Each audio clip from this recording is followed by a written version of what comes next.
ఖమ్మంలోని వరద ప్రాంతాల్లో పర్యటిస్తున్న మాజీ ఇరిగేషన్ మంత్రి హరీష్ రావుకి ముఖ్యమంత్రి రేవంత్ రెడ్డి సూటిగా ఓ సవాల్ విసిరారు. అదేంటో చూడండి.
మాజీ సాగునీటి పారుదల శాఖ మంత్రి హరీష్ రావు గారు, మిమ్మల్ని సూటిగా నేను అడుగుతున్నా, మీ మాజీ మంత్రి పువ్వాడ అజయ్ ఆక్రమించుకున్న కాలువల్ని తొలగించడానికి మీరు ఖమ్మంలో డిమాండ్ చేయగలరా?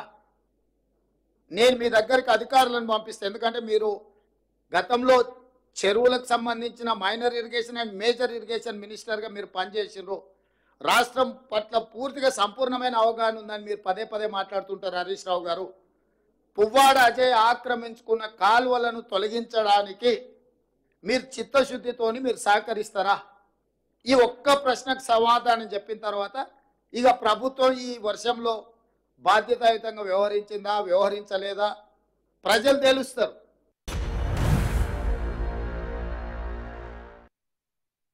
ఇక ఇదే అంశానికి సంబంధించిన డీటెయిల్స్ మా ప్రతినిధి భాస్కర్ అడిగి తెలుసుకుందాం. భాస్కర్, ఖమ్మంలో పర్యటిస్తున్న హరీష్ రావు సీఎం సవాల్ని స్వీకరిస్తారా? దీంతో పువ్వాడ అజయ్ ఆక్రమణలు బయటకు వస్తాయా?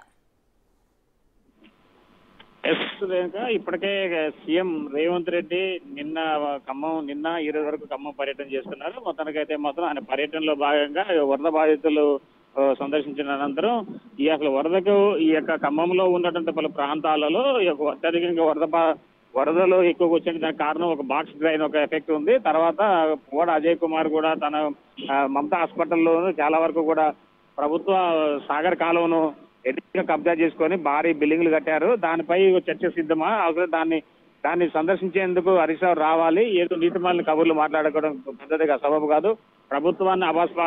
ప్రభుత్వంపై అపనిందలు వేయొద్దంటూ సీఎం ఘాటైన వ్యాఖ్యలు చేసిన నేపథ్యం ఉంది. మరోవైపు చూసుకోవచ్చు, ఇప్పటికే ఖమ్మంలో నగరం ఆయన మమతా మెడికల్ కాలేజీలో సుమారు మాజీ మంత్రి పువ్వాడ అజయ్ కుమార్ సుమారు ఎకరాల వరకు ఎకరాల కొద్ది స్థలాన్ని ప్రభుత్వ సాగర కాలంలో యథేచ్ఛగా అక్రమ కట్టడాలు కట్టడంతో ఆ కాలువ కూడా బూడిపోవడంతో ఆ పరిసర ప్రాంతాలకు ఒక్కసారిగా నీళ్ళ మట్టం అంటే వర్షాపు నీరు చేరడంతో ప్రాంతాల్లో చాలా వరకు నీరు అత్యధికంగా చేరడంతో ఆ ప్రాంతం అంతా కూడా జలమయం అయిపోయింది. ఫలితంగా ఆ ఏరియాలో గల కారణం అంటే సాగర్ కాలువ సాధారణంగా వెళ్ళిపోయే కాలువను కూడా ఆయన కబ్జా చేసుకొని ఆయన యథేచ్ఛగా బిల్డింగ్లు కట్టిన తరుణంలో ఆ బిల్డింగ్లు మొత్తం కూడా ఇప్పుడు అవన్నీ కూడా ఉండటం వలన సాగర్ కాలంలో నీళ్లు లేకుండా ఎటు పోవాల్సి అర్థం కాక ఎటు డౌన్ ఉంటే అటువైపు ఆ నీళ్లు పోవడం పరువురు ఇళ్లకు నీళ్లు పోయినాయి అనేది ప్రధాన సారాంశం.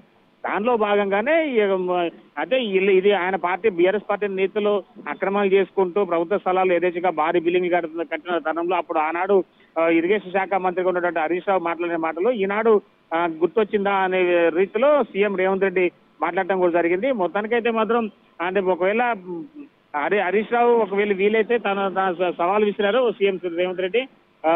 ఖమ్మంలో బీఆర్ఎస్ పార్టీ నేతలు చేసినటువంటి భూ అక్రమాలు, దాంతో పాటుగా చూసుకుంటే మాజీ మంత్రి రెవెన్యూ శాఖ ఆర్టీసీ మంత్రిగా ఉన్నటువంటి పువ్వాడ అజయ్ కుమార్ చేసినటువంటి భూ కబ్జాలపై కూడా చర్చ సిద్ధమా, మీరు అక్కడికి వచ్చి మీరు ఆయన ఆక్యుపై చేసుకున్న ప్రభుత్వ స్థలాన్ని తిరిగి మళ్ళీ వారి గవర్నమెంట్కి ఇచ్చేంత అవసరం చేయగలుగుతా అనే రీతిలో ఒకసారి సవాల్ విసిరారు. మొత్తానికైతే ఇప్పుడు కాసేపటి క్రితమే హరీష్ రావు కూడా ఖమ్మం ముప్పు ప్రాంత పర్యటన చేస్తున్నారు. కానీ దీనిపై కూడా ఎలాంటి మాట్లాడని నేపథ్యం కేవలం వరద విషయంలో మాత్రం ప్రభుత్వం కొద్దిగా మెతక వైఖరించే రీతిలో మాట్లాడుతున్నారు తప్ప పూర్తి స్థాయిలో మాత్రం సీఎం రేవంత్ రెడ్డి ఇచ్చిన సవాలు మాత్రం స్వీకరించాలని చెప్పుకోవచ్చు రేణుక.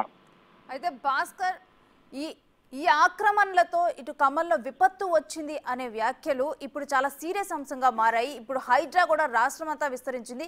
ఇకపై దీని మీద చర్యలు ఉండనున్నాయా?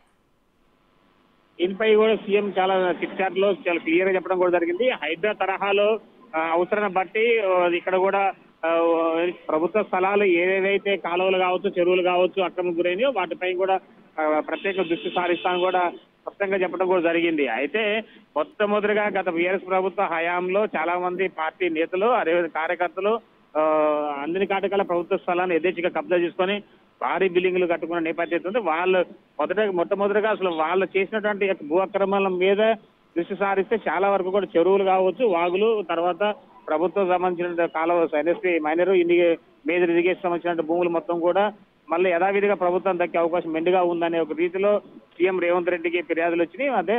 అదే తరహాలో కూడా దానికి ప్రజల డిమాండ్ మేరకు అవసరమైతే ప్రభుత్వ స్థలాలు ఏదైతే ఆక్రమణ గురైందో అవన్నింటినీ కూడా తిరిగి మళ్ళీ ప్రభుత్వం చెందే విధంగా తమ ప్రభుత్వం ప్రజాపాలన చేస్తుందని స్పష్టంగా చెప్పారు. అయితే దాంట్లో భాగంగానే ఇప్పటికే దీనికి సంబంధించి ఎక్కడ ఏ ప్రాంత చెరువులు అక్రమం గురైపోయినాయి, దానిపై అసలు ఏం జరుగుతుందనే దానిపై చాలా స్పష్టంగా సీఎం రేవంత్ రెడ్డికి ఒక అవగాహన ఉంది. అయితే మిషన్ కాకతీయ పథకం ద్వారా కమిషన్ కాకతీయ అయిపోయింది. దానిలో భాగంగానే ఇప్పటి వరకు కూడా వాళ్ళు సంపాదించుకున్న ఆ డబ్బులతో సహా తిరిగి కక్కిచ్చేయాలనే ఉద్దేశంతో సీఎం రేవంత్ రెడ్డి వ్యాఖ్యలు చేశారు.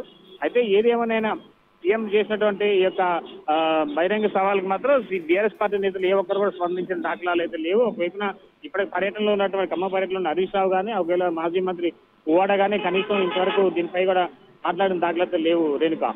Right. Thanks for the details, Bhaskar.